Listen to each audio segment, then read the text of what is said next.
This video here, we want to compare the level of Mount Kenya and the rest of the country when it comes to development and the leadership that they have from that region.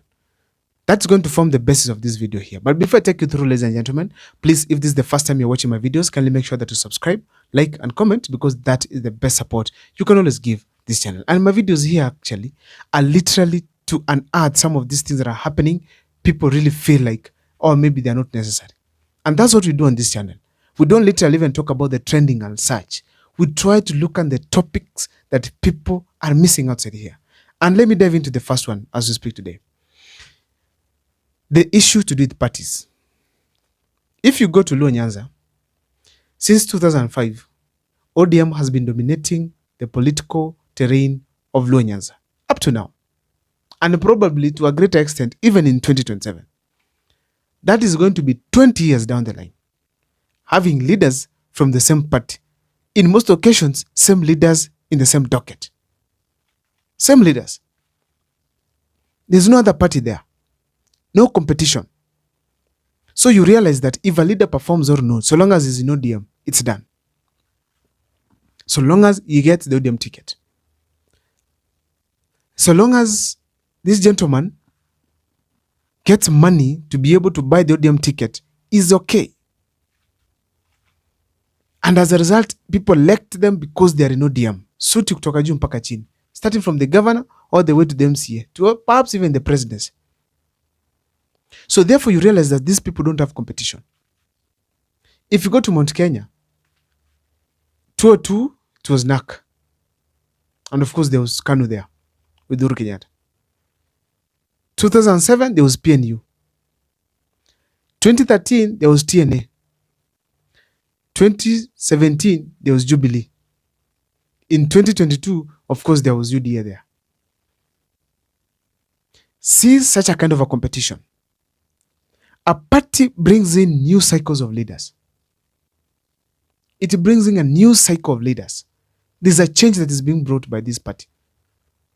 And you realize that they don't literally elect lead parties, but they elect people. Because as we speak today, you realize that these parties, it's not the same people who are leading them. They're different. Leaders across. And in these parties, whenever they are speaking, listen keenly.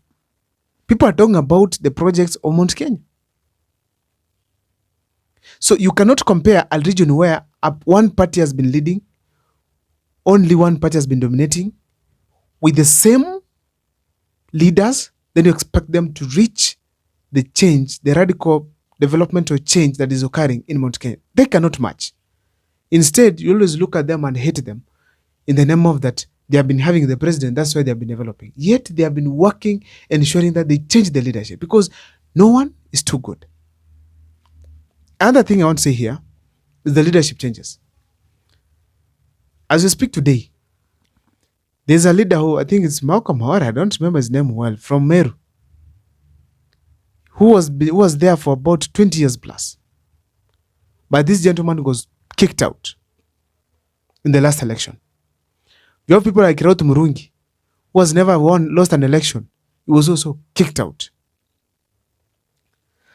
You go to Mount Kenya right now, leaders who have been in power for long, most of them have been kicked out. They can either go, come back, but not continuously. They throw other people.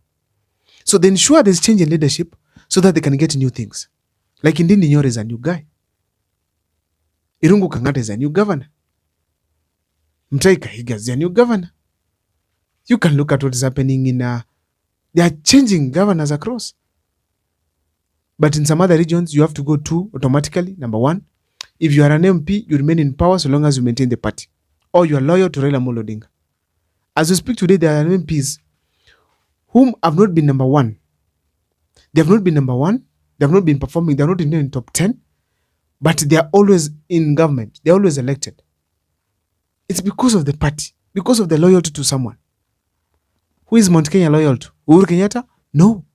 Kibaki? No. Gachagua? No. These people elect you based on what they think about you. If it is money, it is Mount Kenya where there's money. Billionaires are from there. Ask Gabogo. with his billions, he was kicked out of from the party. And he was actually kicked out from the seat of gubernatorial seat of Kiambu. He didn't go for the second term. Despite trying to do his work, he was kicked out on the reasons the people of Kiambu know best. So therefore, the change in leadership is crucial for a development of a region, for the development of a region. You cannot have the same leader applying the same type of leadership. Like now, for instance, you have a leader who literally believes, like here in Kisii, I make roads, I give bursaries. How is development going to come to this place if you have a leader who thinks the same way all through? No way. Like in Down Nyora has introduced a new thing. Cabros, classes, painting of nice classes, having nice ECD classes in Murang'a by the governor. You see a change in the type of priorities that are given to the people. The type of priorities that leaders are having. That means very well the change in leadership in central Kenya puts them ahead of the rest of the regions of this country. That's why in central Kenya, you realize the roads there are different. The rate of development is different. Another thing I want to talk about is the time in leadership. Despite having leaders being changed here and there, they are also keen on ensuring that the time you spend in leadership, it is not too long. There's a guy called Aden Keynan. I think he has been in power since 1995 or 1997, up to date. A member of parliament. He has not even appeared on top 10 on best performing. From the constituency he comes from, there's no single super road, there's no single project he can show. There's no northeastern project that can be able to be told that this has been done by Aden Keynan for the 25 years that has been in power and he has saved the people. Instead, we experience the same flooding taking place in that region. As he lives in Nairobi, perhaps in Karen, Runda, or even let's talk of Kileleshwa. Living in posh areas, as you see their regions go down, sink because of flooding. Literally that. Leaders sitting back and watching the public strain. There's an MP from Bita, or Suba North or something, Millie Odhiambo. She has been there. She hasn't performed that well. Because she has been loyal to Baba, that is it. Go to Kaluma. He has been loyal to Baba in ODM. So there's nothing that can touch him. No development. You can't see change. You can't develop if you don't change leaders and bring on leaders who are able to be visionary and being able to bring new changes within the government or within the leadership, so that at least you can have new things starting to come up in that particular place. Therefore, you stand outside here and blame Mount Kenya for having presidents, for developing, resources are going to that place. If you take one tile of a house, put it somewhere in the corner, add another tile. Eventually, if you keep on adding one tile, the entire room will be filled with tiles and the room the floor will look beautiful.